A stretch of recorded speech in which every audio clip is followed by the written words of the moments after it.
Shalom adik-adik, salam jumpa dengan Miss Magda dalam kegiatan mentoring komunikasi hari ini. Gimana kabar adik-adik dan ayah bunda semuanya?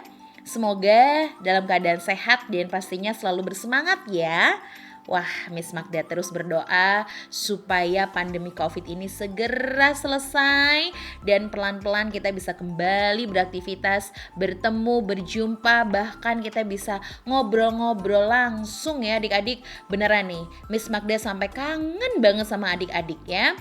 Oke, nah di hari ini kegiatan mentoring kita masih Miss Magda lakukan dengan cara memberikan materi secara podcast supaya adik-adik tetap bisa mengikuti atau mendapatkan pembelajaran yang terbaik.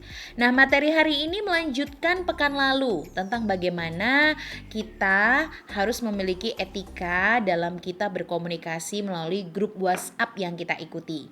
Nah adik-adik, gak hanya orang tua loh atau kakak-kakak kita loh yang sekarang sudah menggunakan aplikasi WhatsApp. Miss Magda melihat anak-anak ya, termasuk kalian sudah mulai diizinkan sama orang tua untuk membuka WhatsApp, mendownload WhatsApp, bahkan memiliki aplikasi ini di handphone yang orang tua kalian percayakan kepada kalian. Nah berikut ini Miss Magda penting sekali loh adik-adik menyampaikan bahwasanya di dalam grup chatting ya atau di grup WhatsApp misalnya atau apapun lah grup forum aplikasi yang ada ya komunikasi atau aplikasi komunikasi yang ada forumnya. Nah ada beberapa etika yang selain 2 pekan lalu adik-adik sudah dapatkan, hari ini Miss Magda juga mau tambahkan. Nah, di antaranya nih adik-adik ya. Saat ini kan sudah lumrah ya orang bergabung dalam grup obrolan. Bahkan gak cuma di WhatsApp, mungkin ada yang di grup obrolan di Instagram, ada di Facebook, bahkan di Line ya. Di mana aja sih di sosial media yang biasanya ada grup-grup itu. Nah, sudah biasa memang. Tapi ya, kita harus punya etika dan peraturan di dalamnya. Supaya apa? Supaya tidak menimbulkan masalah, gak gampang baper gitu ya, gak gampang tersinggung. Bahkan untuk beberapa orang gak bisa seenaknya dalam grup chat ya. Nah berikut ini Miss Magda mau coba ingetin lagi nih beberapa hal yang sangat penting yang harus kita taati atau kita mengerti. Yang pertama nih ya Miss Magda mau lanjutkan di sesi ini. Tidak mengirimkan pesan yang terlalu banyak adik-adik. Nah kenapa? Karena kalau kita mengirimkan pesan yang terlalu banyak, misalnya nih kita kirim pesan 1, habis itu gak direspon kirim pesan 2, 3, 4 sampai seterusnya. Nah hal itu sebetulnya menimbulkan hal yang tidak nyaman buat orang yang ada di dalam grup tersebut. Nah, kecuali ada hal yang sangat penting, misalnya ada berita duka, kemudian di bawahnya diinformasikan jam pemakaman atau penguburannya, berikutnya diinfokan acara keluarga dan lain sebagainya, oke lah, tidak apa-apa ya. Tapi kalau misalnya kalian bisa mengirim satu pesan dengan isi yang komplit, itu jauh lebih bagus dan informatif.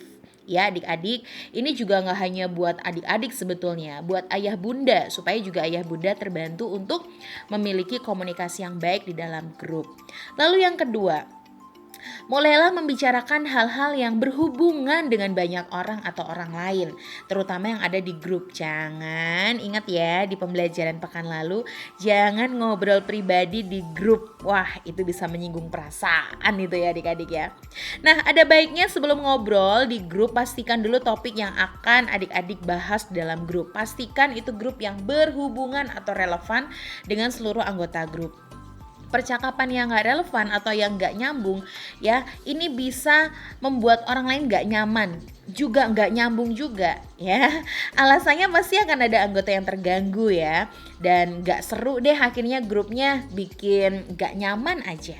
Yang berikutnya atau yang ketiga adalah kalau misalnya adik-adik atau ayah bunda pengen pamit dari grup alias keluar dari grup, sebaiknya bahkan sangat baik kalau kita berpamitan sebelum keluar dari grup ya. Kenapa? Karena itu bagian dari etika. Misalnya gini, mohon maaf ya, saya mohon izin keluar dari grup.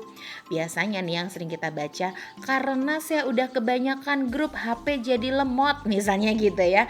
Atau teman-teman saya izin keluar grup ya, dan grup ini bersifat sementara sehingga nanti kita bisa tetap komunikasi di grup yang sebelah misalnya gitu ya.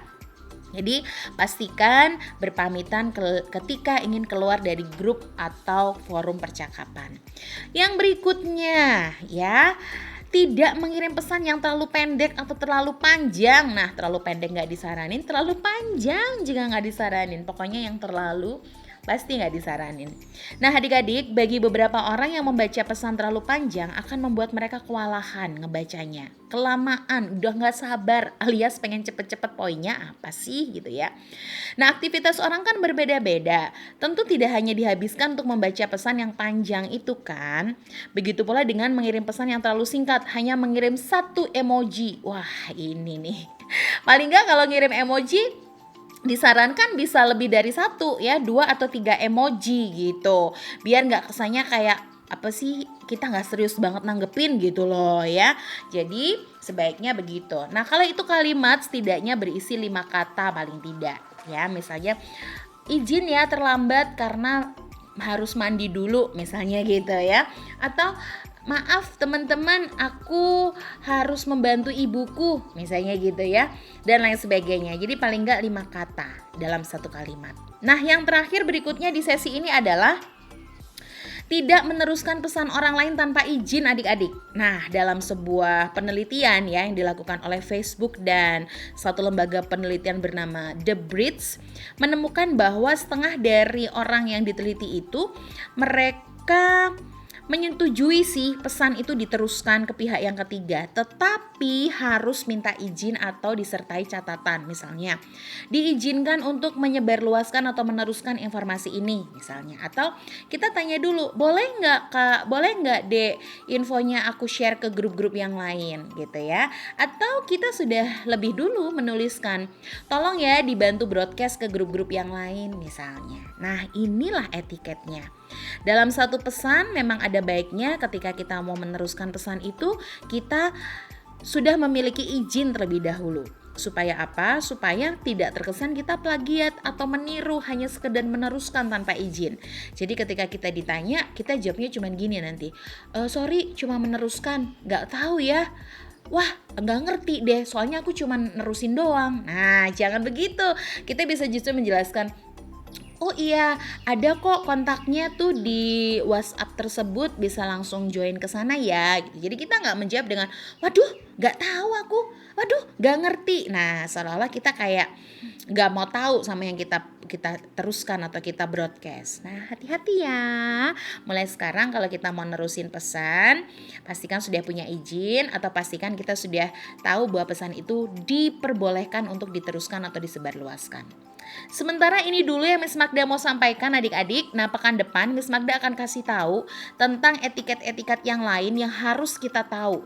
Ya, jangan sampai adik-adik nggak tahu dan alasannya, aduh baru denger, aduh nggak ngerti, ternyata kita harus punya etiket ya kalau di grup WhatsApp ya. Wah, ternyata komunikasi itu ribet ya.